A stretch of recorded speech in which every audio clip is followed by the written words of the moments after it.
La louange est à Allah qui a créé le premier père à partir de terre et qui a fait sortir de lui sa descendance. Et la louange est à Allah qui m'a accordé la science et la connaissance de ce qui est correct, qui a fait que j'ai une bonne éducation durant mon enfance et qui m'a protégé dans ma jeunesse et qui m'a accordé une descendance. Et j'espère par leur existence avoir beaucoup de récompenses. Seigneur, fais que je sois de ceux qui persévèrent sur l'accomplissement de la prière, ainsi que ma descendance. Seigneur, agrée mes invocations. Seigneur, pardonne-moi, ainsi qu'à mes parents, et aux croyants au jour du jugement. Lorsque j'ai su l'honneur du mariage et les bienfaits des enfants, j'ai récité tout le Coran et j'ai demandé à Allah Ta'ala qu'il m'accorde 10 enfants. Il me les a accordés. J'ai eu ainsi 5 garçons et 5 filles. Parmi les filles, 2 sont mortes, et parmi les garçons, 4 sont morts. Il ne me restait qu'un seul garçon, Abul Qasim. J'ai demandé à Allah qu'il fasse qu'il soit une descendance vertueuse et qu'il m'accorde ce que je recherche par lui. Mais j'ai vu de sa part un certain relâchement et un manque de sérieux dans la recherche de la science. Alors, je lui ai écrit cette lettre pour l'inciter, pour le motiver à suivre le chemin que j'ai suivi dans l'acquisition de la science.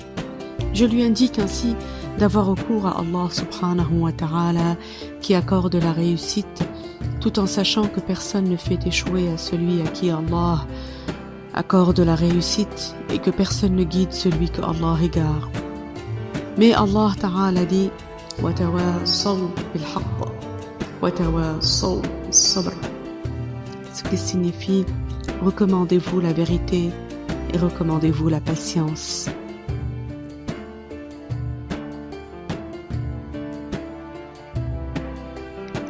Sache mon fils que Allah t'accorde la réussite pour aller sur la vérité, que l'être humain n'est caractérisé par la raison que pour œuvrer conformément à cette raison. Alors, utilise-la correctement.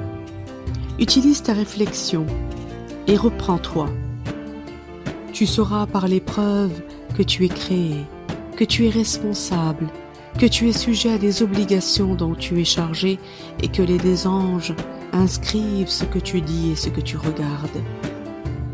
Que les souffles de celui qui est vivant sont autant de pas que le rapprochement de son échéance, et que la durée de ton séjour dans le bas monde est très courte, et que la présence dans les tombes est très longue, et que le châtiment pour celui qui suit ses passions est une grave issue.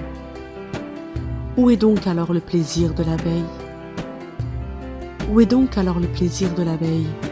Il est parti et n'a laissé que du regret. Où sont les tentations de l'âme? Où sont les tentations de l'âme? Combien de têtes ont-elles fait baisser? Combien de pieds ont-elles fait déraper? Et celui qui est heureux ne l'est devenu qu'en contredisant ses passions. Et celui qui est malheureux ne l'est que parce qu'il a préféré le bas monde. Alors tire les moralités. Tire les moralités des rois et des ascètes qui sont partis avant toi. Où sont les plaisirs qu'ont eus ces gens-là? Où sont les fatigues qu'ont subies ces autres? Il n'est que la grande récompense des bonnes évocations pour les vertueux et le mal du châtiment douloureux pour les désobéissants.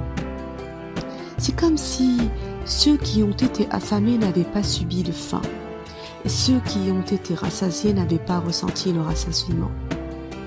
Leur paresse pour accomplir les actes de mérite est un mauvais compagnon, et la recherche du repos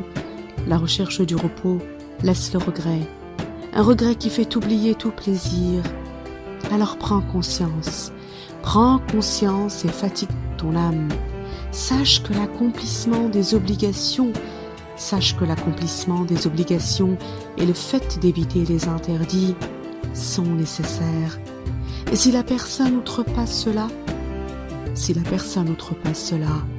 le feu l'atteindra.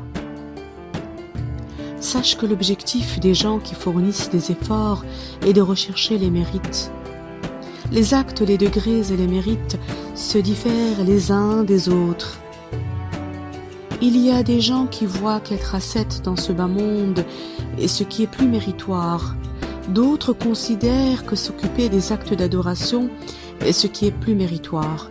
Mais en réalité, rassembler la science et les actes est ce qui est véritablement le plus méritoire de manière complète. Celui qui réalise les deux sera élevé jusqu'à réaliser la connaissance du Créateur subhanahu wa ta'ala.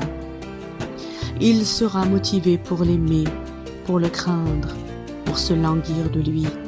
Et ceci est l'objectif, la finalité.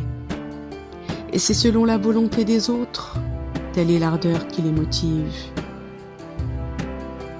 Tout mouride n'est pas forcément voulu pour atteindre les hauts degrés. Tout mouride n'est pas forcément voulu pour atteindre les hauts degrés.